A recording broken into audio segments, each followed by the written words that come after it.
Greetings and welcome to my channel. This is Sorcerer Tal. You can also find me on Facebook in the Sorcerers Guild. Today on Sorcery Self-Defense, we are going to be talking about how to slide into shadows to keep your secrets safe, as well as how to reveal them. And we'll also discuss Glamour using shadow magic.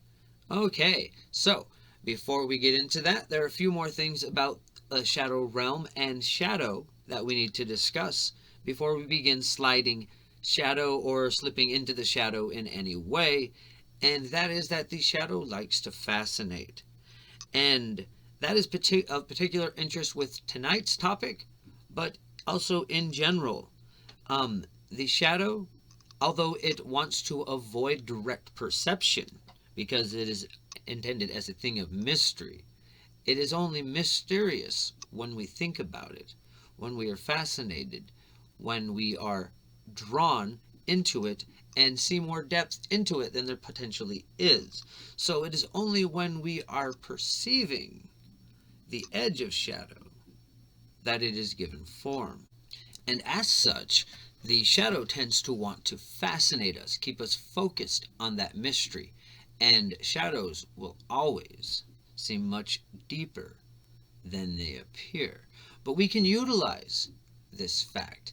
This is the way that we draw attention, as I was saying. But we need to be aware of it as well so that we do not get fascinated by the shadows.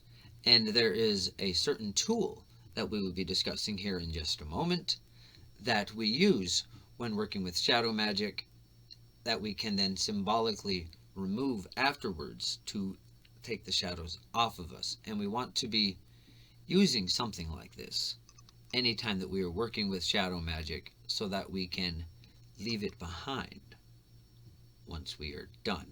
This isn't from any kind of moral implications or ethical thing. It is just that the shadow tends to be overly fascinating.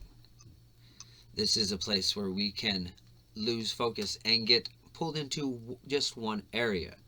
In fact, I mentioned a bit about Ufu and Wenga, and I myself was getting a little pulled into the idea of the shadow, and I said that we'd be talking about that in relation to shadow magic. Well, that is only one small piece of an entire set of magical skills, and we will be talking about all of it over the course of this year.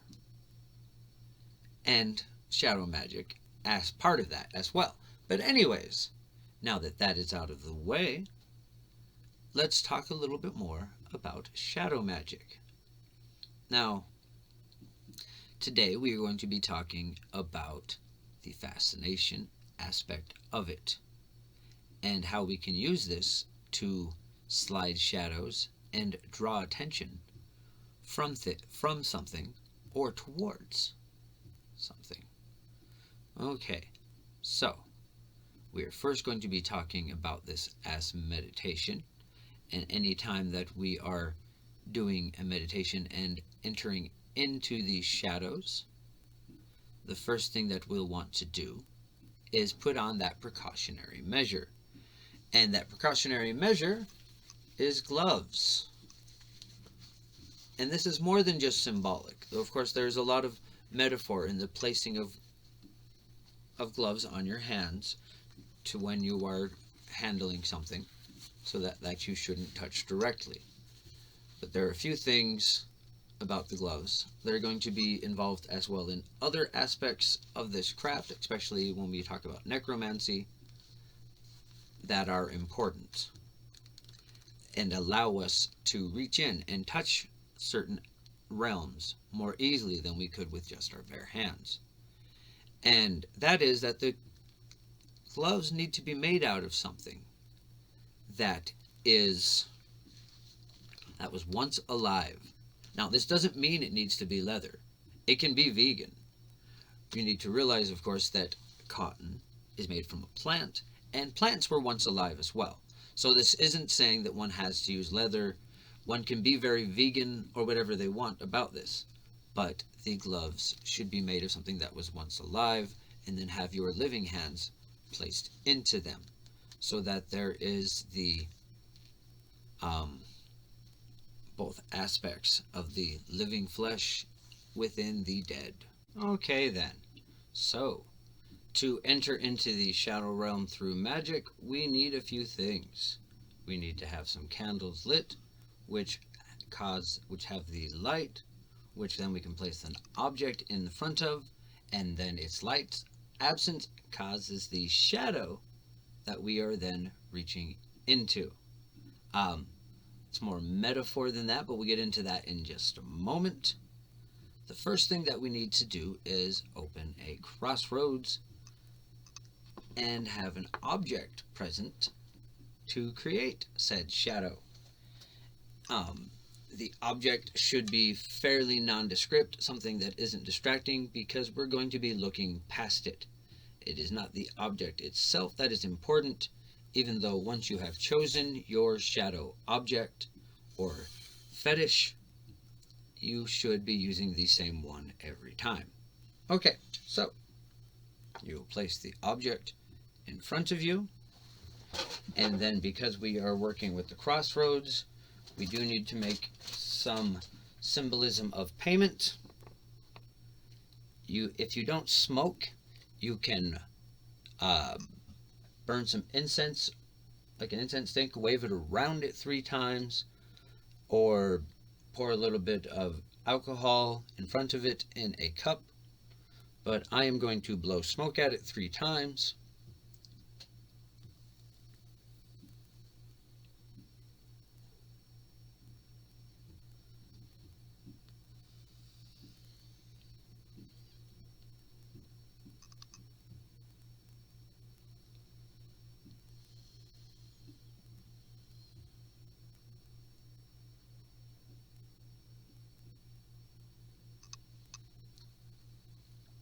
And then we'll be opening the crossroads.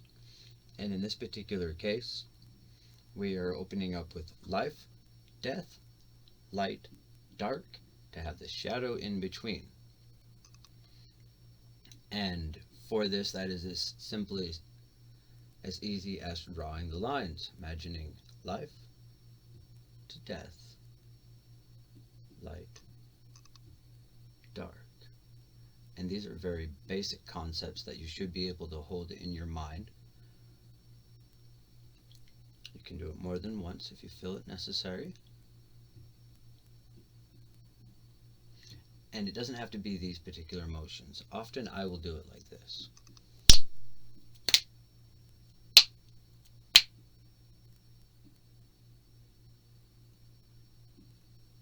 Either way, once the crossword is opened, the next thing that you will need to do then is put on the gloves that I mentioned earlier. As I said, they should be made of a material that was once alive, so that we have the life, death aspect of it. And once you put the gloves on, you want to imagine your hands sliding into the crossroads.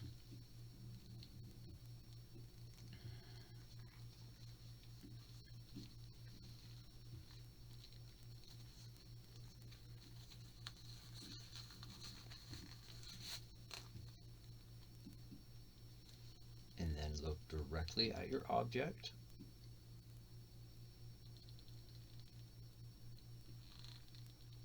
Stare in it.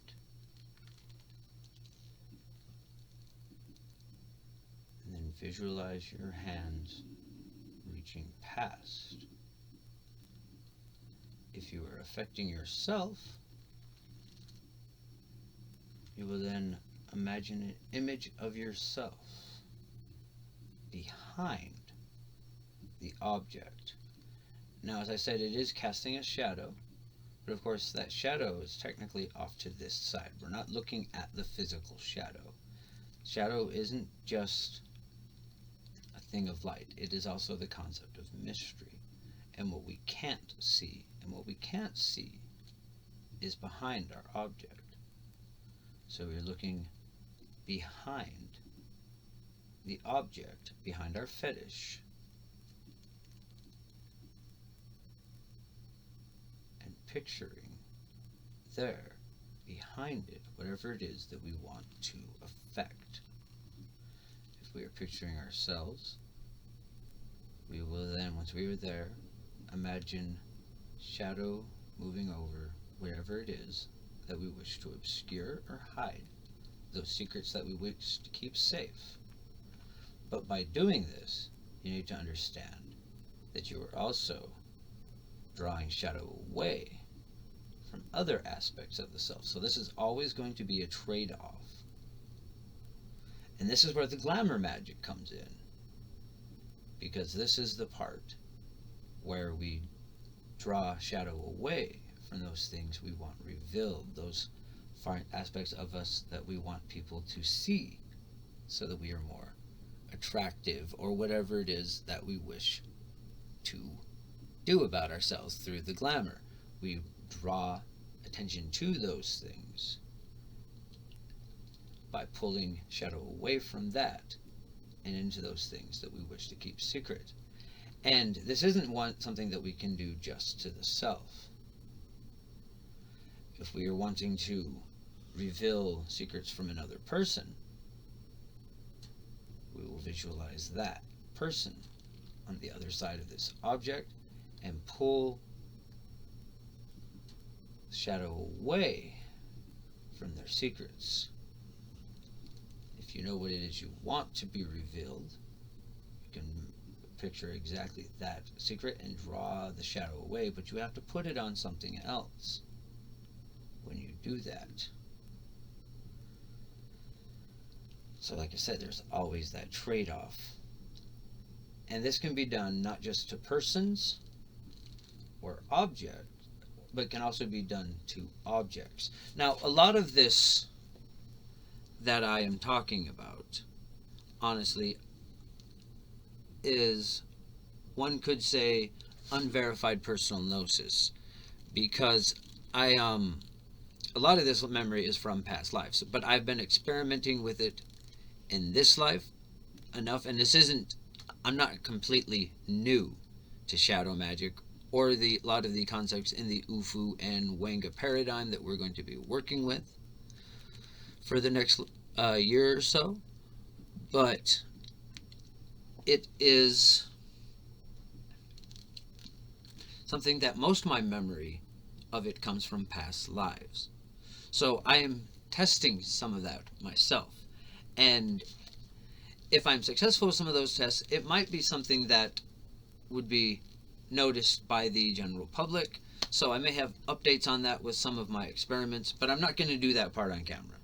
That's something that is a little more distracting. The camera would be a bit too distracting to be doing that on camera.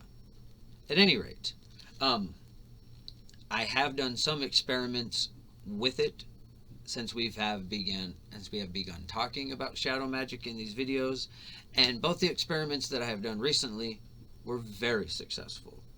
I can't get into direct results on either one of those, but it was very interesting and had what seemed to have been very direct material results. Anyways, we can also do this to objects according to my past life memories. I mentioned in the previous video that most of my past life workings with this, I was a smuggler in the 1700s. So, at least according to my past life memories, one can definitely use this to draw attention from away from one crate and onto another when people are inspecting it, things of that nature. So theoretically, we can use this to hide things that we want to keep hidden.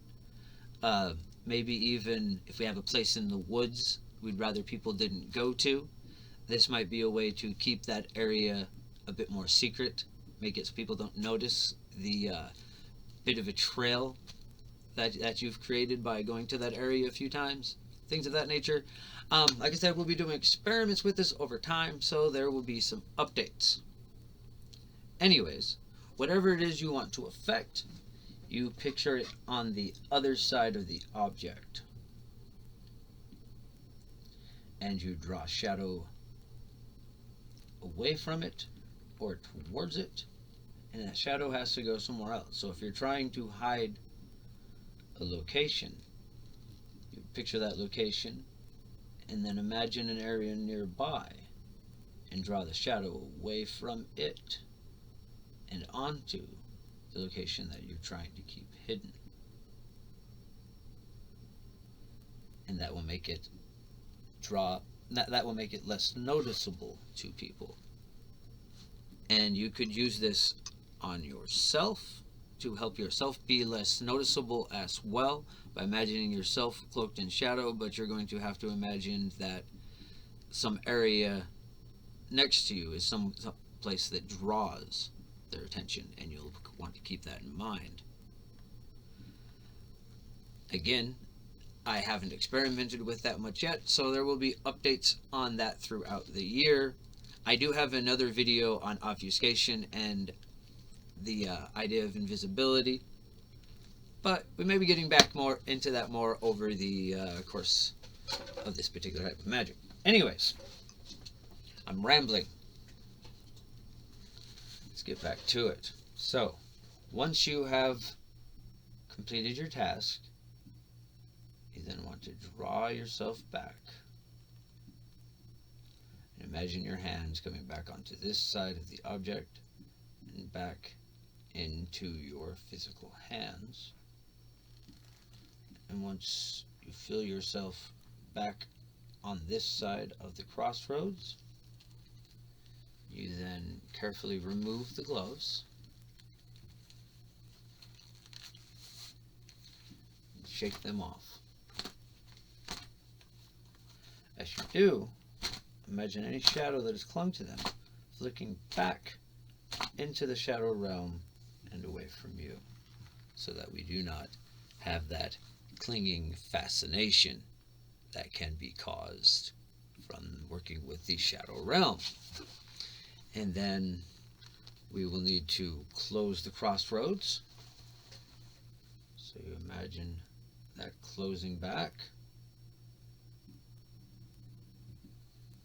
Bow, give thanks to the gatekeepers, and you take the object and you put it away as well. Okay, so that covers the basic idea of how we can use these ideas. Now, especially with this idea of the glamour, you're going to want to remember this when you want that glamour used. So you do this part here with the object, and then when you are out and about and want that aspect of you to be noticed or not, depending on what it is you were doing, you will then remember what you have done, think back on it, and that will reactivate and strengthen the glamour. It should be operating all on its own, but when you especially want it, you want to think back on what you have done and visualize the light accentuating that aspect of yourself that you want accentuated. It's better to visualize that part. We don't want to visualize what's in the shadow, because then our mind is on it. Yeah? We want to visualize the part that is being lit up. Okay. So, I think that's going to be it for this episode. Thank you once again for joining me. If you haven't subscribed to the channel, please take the opportunity to do so now. Until next time, bright blessings and an interesting fate. This has been Sorcerer Tal.